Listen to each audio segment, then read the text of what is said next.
Dear students, today we will discuss about the Pierce rigid theory. Pierce rigid theory is basically is used to determine the yarn path inside the fabric structure. Here some assumptions mentioned in the notes are the most important assumption mentioned in the notes is that the fabric is assumed to be a elastic body as well as a isotropic material. Isotropic material are those materials which has or isotropic material those who possess the same property at different directions, right? And the material is considered to be the elastic material. So here we have to find also the yarns possesses some rigidity. In the previous model of the Pierce, it is assumed that there is no rigidity, but here in this model we consider there is some rigidity of the yarns. Now inside the structure, if you look into the structure here, the two wefts are here. This is the warp, this is the warp axis. So this is the inflection point. OA is equal to the OB. The intersecting angle is theta, right? Now if you look into the fabric, the yarns means the forces, internal forces acting this force is this way. So here there is a tension force along this axis and there is a shear force along this axis perpendicular to this axis. So one in the yarn axis the tension and perpendicular to the yarn axis the shear, right? So if you look into this structure, just skip this portion, right? I'll teach you this side. So here we consider a small point, right? This is the tension, this is the shear. So if you look into this angle, this is theta s.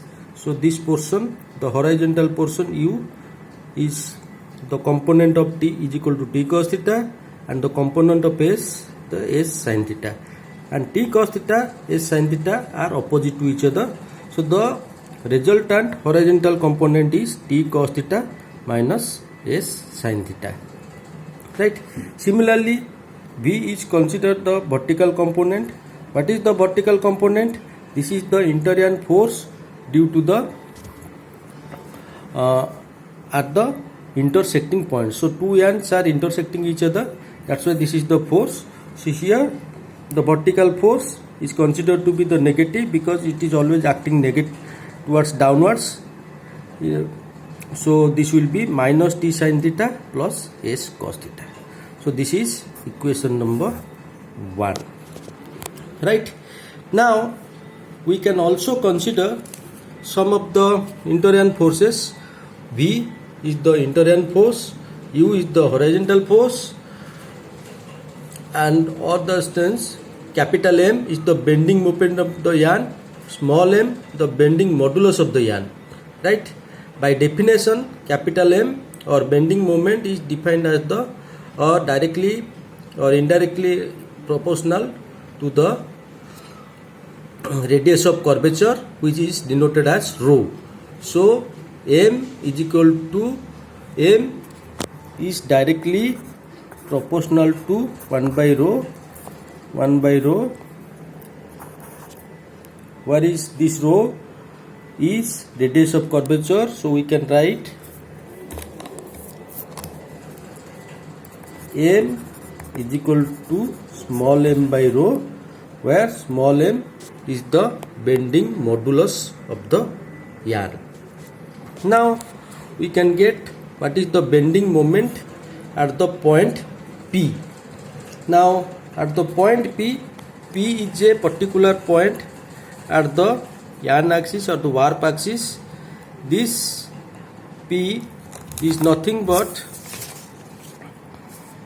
the two wefts warp yarn is interlaced.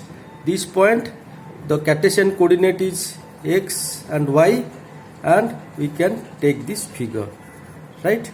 So P has a Cartesian coordinate here. So this is the point, inflection point O. This is the yarn path. P has a Cartesian coordinate xy, and this is the original. So this is represented here in this figure. Right?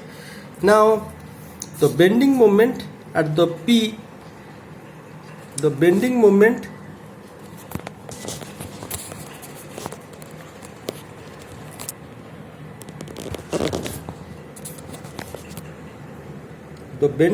moment at P is equal to m minus bx. So why minus bx?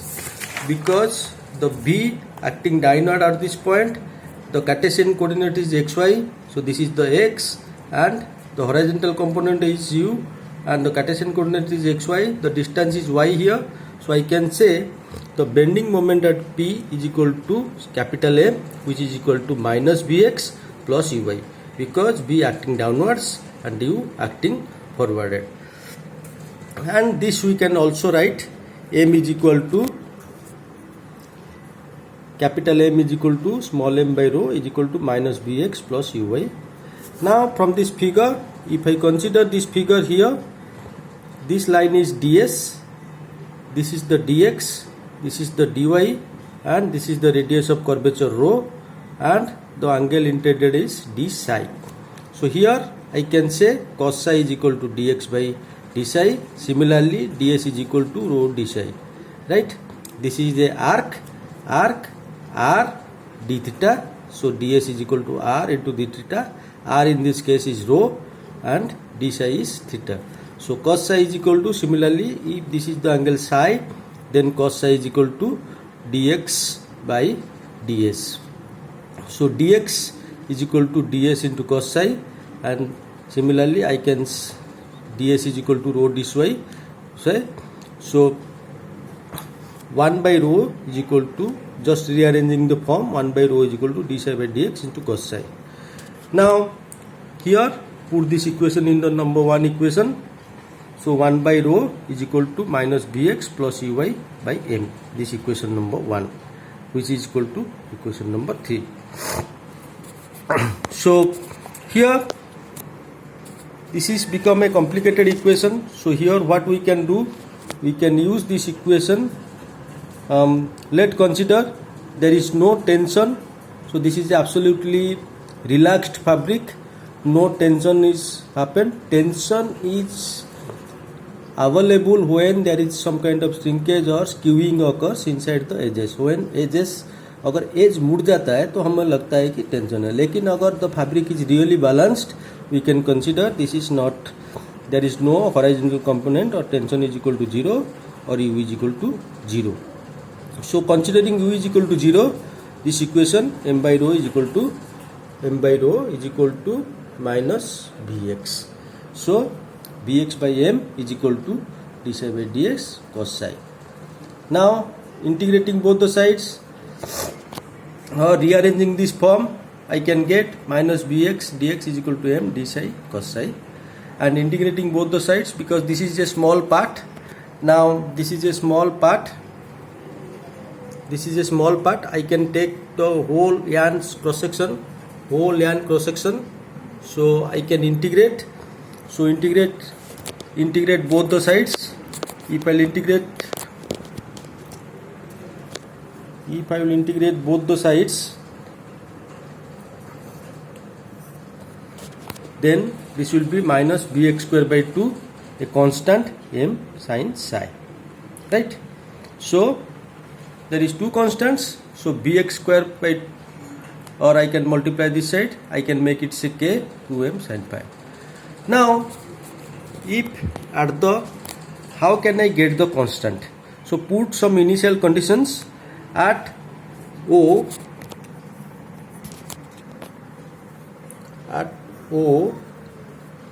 What is the value of x? What is the value of x at O? X, this position has been changed. Now P here, so x will be, so when I'll just shift to this point here, so x also becomes 0. So I put x is equal to 0, and this psi now at the point O becomes theta. So put this one, so the constant 2m sin theta, so c is equal to m sin theta. So I can put the c in this equation, right? So minus bx square by 2 plus m sin theta is equal to m sin theta, or I can get x is equal to 2m sin theta minus sin psi by v. Here again at the crossover point, when at the crossover point, what is the crossover point? When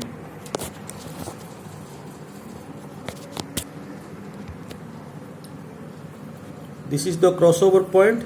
So previously the point is P here, now the P changed to X, now P comes to this point. So what will be the value of f?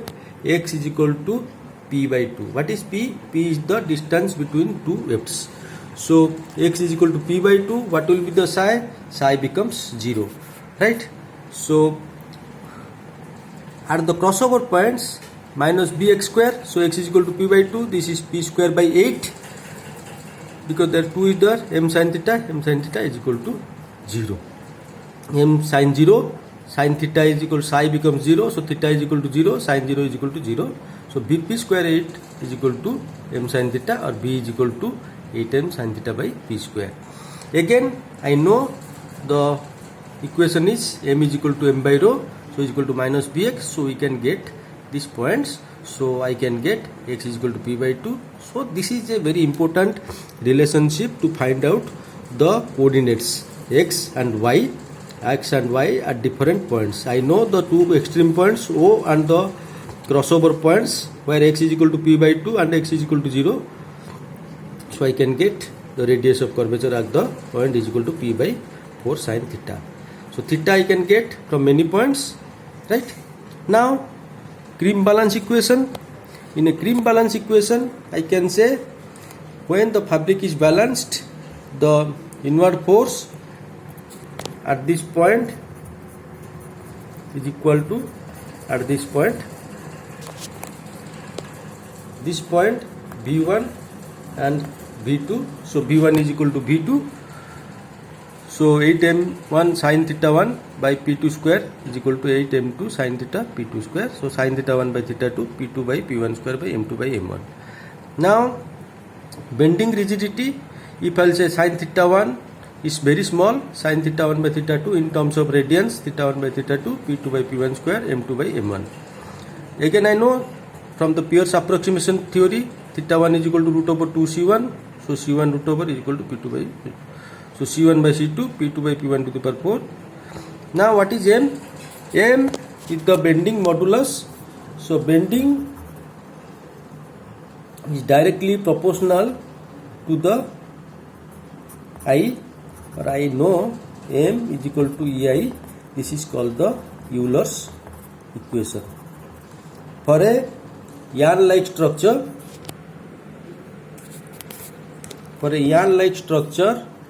I is equal to pi d4 by 64.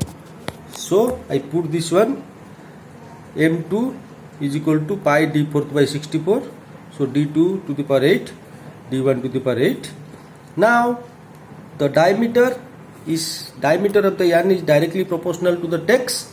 So I can say the cream C1 by C2 is equal to P2 by P1 to the power 4 into tex 2 by tex 1. 1 represents warp, 2 represents weft, right? So this is the equation you can consider. Thank you very much.